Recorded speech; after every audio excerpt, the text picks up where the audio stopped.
തന്റെ മുന്നിൽ നിൽക്കുന്ന പെൺകുട്ടിയുടെ വീർത്തുന്തിയ വയറിലേക്ക് രേഖയുടെ കണ്ണുകൾ പോയി. നിങ്ങൾ സുഭാഷിന്റെ ആരാണെന്നാ പറഞ്ഞത്?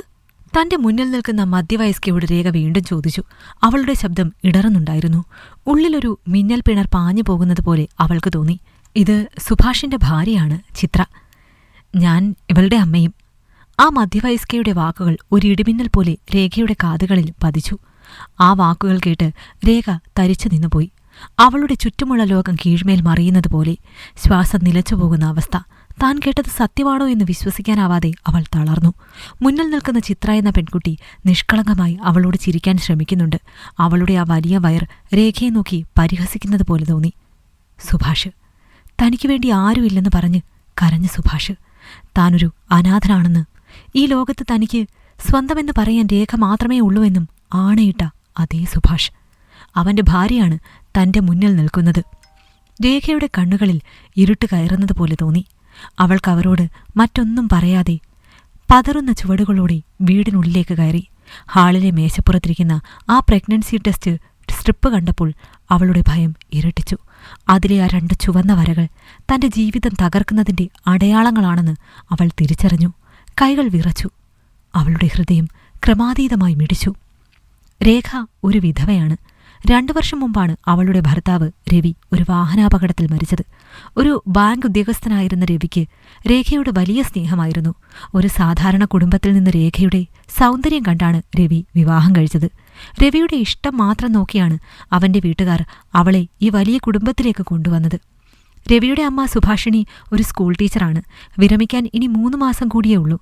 അച്ഛൻ രാമചന്ദ്രന് ടൗണിൽ സ്വന്തമായി ഒരു പലചരക്ക് കടയുണ്ട്. രവിയുടെ മരണം ആ കുടുംബത്തെ തകർത്തു കളഞ്ഞുവെങ്കിലും രവി അത്രത്തോളം ഇഷ്ടപ്പെട്ട് വിവാഹം കഴിച്ച രേഖയെ മറ്റൊരു കല്യാണം കഴിപ്പിക്കാനോ സ്വന്തം വീട്ടിലേക്ക് തിരിച്ചയക്കാനോ അവർ തയ്യാറായില്ല. മോളെ, നീ ഞങ്ങളുടെ മകളാണ്. രവി പോയെങ്കിലും നീ ഇവിടെ തന്നെ ഉണ്ടാവണം എന്ന് പറഞ്ഞ് അവർ അവളെ ചേർത്ത് പിടിച്ചു. താഴെ 2 പെൺകുട്ടികൾ കൂടി വിവാഹം കഴിക്കാനുള്ള രേഖയുടെ വീട്ടുകാർക്ക് അത് വലിയൊരാശ്വാസമായിരുന്നു. രാവിലെ തന്നെ രേഖ വീട്ടുജോലികളെല്ലാം തീർക്കും. 8 മണിയാകുമ്പോഴേക്കും സുഭാഷിണി ടീച്ചർ സ്കൂളിലേക്കും രാമചന്ദ്രൻ കടയിലേക്കും പോകും. പിന്നെ ആ വലിയ വീട്ടിൽ രേഖ തനിച്ചാണ്. ആ ഏകാന്തതയിലേക്കാണ് സുഭാഷ് കടന്നു വന്നത്. വീടിനു മുന്നിലെ പറമ്പ് ഉഴുതുമറിക്കാൻ ട്രാക്ടറുമായി വന്നതായിരുന്നു അയാൾ. ചേച്ചി, കുടിക്കാൻ ഇത്തിരി വെള്ളം കിട്ടുമോ? ഒരു ഉച്ചനേരത്ത് ട്രാക്ടർ നിർത്തിവെച്ച് കുളിച്ചു വന്ന സുഭാഷ് ചോദിച്ചു. ആ ചോദ്യത്തിൽ തുടങ്ങിയ പരിചയം പിന്നീട് സൗഹൃദമായി.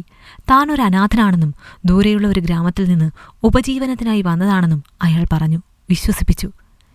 എനിക്ക് ഈ ലോകത്ത് ആരുമില്ല രേഖയെ. നിന്നെ കാണുമ്പോഴാണ് എനിക്ക് എന്തൊക്കെയോ പ്രതീക്ഷകൾ തോന്നുന്നത്. അവന്റെ ആ കപടമായ വാക്കുകളിൽ രേഖ വീണുപോയി. ഏകാന്തതയുടെ നിമിഷങ്ങളിൽ അയാൾ നൽകിയ ആശ്വാസം അവൾക്ക് വലിയൊരു താങ്ങായി തോന്നി.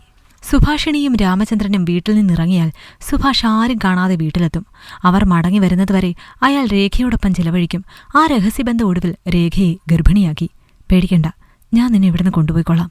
നമ്മൾ ദൂരെ എവിടെയെങ്കിലും പോയി സുഖമായി ജീവിക്കും എന്നയാൾ ഓരോ വട്ടവും ഉറപ്പു നൽകുമായിരുന്നു. പക്ഷെ ഇന്ന് തന്റെ മുന്നിൽ സുഭാഷിന്റെ ഭാര്യയും ഭാര്യാമാതാവും വന്നു നിൽക്കുമ്പോൾ അവൾ തിരിച്ചറിഞ്ഞു, താൻ ചതിക്കപ്പെട്ടിരിക്കുന്നു. പുറത്തുനിന്ന് സംസാരം കേട്ട് രേഖ വരാന്തയിലേക്ക് വീണ്ടും വന്നു. നിങ്ങൾ എന്തിനാണ് ഇയാളെ തിരഞ്ഞ് ഇവിടെ വന്നത്? അയാളിവിടെ കാണുമെന്ന് നിങ്ങളോട് ആരാ പറഞ്ഞത്? രേഖ കഷ്ടപ്പെട്ട് ചോദിച്ചു. ചിത്രയുടെ അമ്മ അത് കേട്ട് രേഖയെ നോക്കി. അത് പിന്നെ മോളെ, സുഭാഷ് ടൗണിൽ ട്രാക്ടർ പണിക്ക് പോകുന്നു എന്നാണ് വീട്ടിൽ പറഞ്ഞിരിക്കുന്നത്. കഴിഞ്ഞ 2 മാസമായി അവൻ വീട്ടിൽ വന്നിട്ടില്ല. അവന്റെ ഫോണിൽ വിളിച്ചിട്ട് കിട്ടുന്നില്ല. ഇവൾക്കാണെങ്കിൽ മാസം തികയാറായി. വയറ്റിലുണ്ടാക്കി കൊടുത്തതുകൊണ്ട് കാര്യമില്ലല്ലോ. ആണുങ്ങൾ പെണ്ണുങ്ങളെ നോക്കുകയും കൂടി വേണ്ടേ? അവനെ ഇവിടെ വെച്ച് ആരോ കണ്ടു എന്ന് പറഞ്ഞു. ഇവിടെ അന്വേഷിച്ചപ്പോൾ നിങ്ങളോട് ചോദിച്ചാൽ മതിയെന്നൊരാൾ പറഞ്ഞു. അതുകൊണ്ട് ഒന്ന് അന്വേഷിച്ചു വന്നതാണ്. അവനിവിടെ ഉണ്ടോ? ആ സ്ത്രീ ചോദിച്ചു. ആ ചോദ്യത്തിന് മറുപടി നൽകാൻ രേഖയ്ക്ക് കഴിഞ്ഞില്ല. അപ്പോഴാണ് ഗേറ്റ് കടന്ന് രാമചന്ദ്രനും സുഭാഷിണിയും അപ്രതീക്ഷിതമായി എത്തിയത്. എന്തോ മറന്നുവെച്ചത് എടുക്കാൻ വന്നതായിരുന്നു അവർ. മുറ്റത്ത് നിൽക്കുന്ന സ്ത്രീകളെയും തകർന്നു നിൽക്കുന്ന രേഖയെയും കണ്ട് അവർ അമ്പരന്നു. എന്താ ഇവിടെ വിശേഷം? ഇവരൊക്കെ ആരാ രേഖേ? സുഭാഷിണി ടീച്ചർ ഗൗരവത്തോടെ ചോദിച്ചു. കാര്യങ്ങൾ പിന്നീട് കൈവിട്ടുപോയി. ചിത്രയുടെ അമ്മ എല്ലാ കാര്യങ്ങളും പറഞ്ഞു. തന്റെ ഭർത്താവിനെ കാണാനില്ലെന്നും അന്വേഷിച്ചു വന്നതാണെന്നും അവർ പറഞ്ഞു. ഇതിനിടയിൽ രേഖയുടെ പരിഭ്രമവും അവളുടെ മാറ്റങ്ങളും ടീച്ചറുടെ കണ്ണിൽപ്പെട്ടു. വീടിനുള്ളിലെ മേശപ്പുറത്തിരുന്ന പ്രഗ്നൻസി സ്ട്രിപ്പ് സുഭാഷിണി ടീച്ചറുടെ കണ്ണിലുടക്കി. ഇതെന്താണ് രേഖേ? ടീച്ചറുടെ ശബ്ദം വിറച്ചു.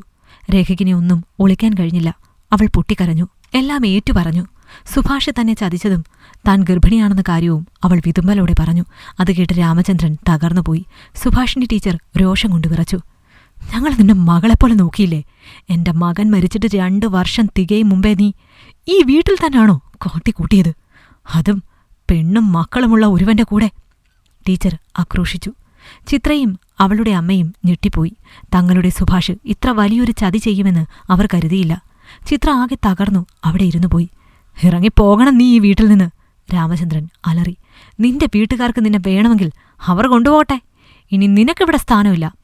രേഖ തന്റെ വീട്ടുകാരെ വിളിച്ചു. പക്ഷെ നടന്ന കാര്യങ്ങൾ അറിഞ്ഞപ്പോൾ അവർ കൈമലർത്തി. 2 പെൺകുട്ടികൾ കല്യാണം കഴിക്കാനുണ്ട്. നിന്നെ ഈ അവസ്ഥയിൽ ഇങ്ങോട്ട് കൊണ്ടുവന്നാൽ അവരുടെ ജീവിതം കൂടി തകരും. നീ എവിടെയെങ്കിലും പോയി ജീവിച്ചോ എന്നായിരുന്നു അവരുടെ മറുപടി. എല്ലാവരാലും തള്ളിപ്പറയപ്പെട്ട രേഖ ഒരു ചെറിയ ബാഗുമായി ആ വീട്ടിൽ നിന്നിറങ്ങി. സുഭാഷ് മുങ്ങിയിരുന്നു. അയാൾ എവിടെയാണെന്ന് ആർക്കും അറിയില്ലായിരുന്നു. താൻ ആർക്കു വേണ്ടിയാണോ എല്ലാം ത്യജിച്ചത്? അയാൾ തന്നെ കുഴിയിൽ വീഴ്ത്തി രക്ഷപ്പെട്ടിരിക്കുന്നു. ആ വീട്ടിൽ നിന്നിറങ്ങി മുന്നോട്ട് നടക്കുമ്പോൾ രേഖയുടെ മനസ്സിൽ ശൂന്യതയായിരുന്നു. ഒടുവിൽ ഒരനാഥാലയത്തിന്റെ കവാടത്തിനു മുന്നിൽ അവൾ ചെന്നു നിന്നു. ലോകം അവളെ ചതിയെത്തിയെന്നും വൃത്തികെട്ട സ്ത്രീയെന്നും വിളിച്ചേക്കാം. പക്ഷെ തന്റെ ഉള്ളിൽ വളരുന്ന ആ ജീവനെ സംരക്ഷിക്കാൻ അവൾക്ക് അവിടെ അഭയം പ്രാപിച്ചേ മതിയാകുമായിരുന്നു. മുന്നും പിന്നും നോക്കാതെ കണ്ടവരുടെ വാക്ക് വിശ്വസിക്കുന്നവർക്ക് രേഖയുടെ ജീവിതം ഒരു പാഠമായി അവശേഷിച്ചു. ഈ കഥ നിങ്ങൾക്കിഷ്ടമായെങ്കിൽ ലൈക്ക് ചെയ്യൂ. നിങ്ങളുടെ അഭിപ്രായങ്ങൾ കമന്റായി രേഖപ്പെടുത്തൂ. കൂടുതൽ കഥകൾ കേൾക്കാൻ ഈ ചാനൽ സബ്സ്ക്രൈബ് ചെയ്യൂ.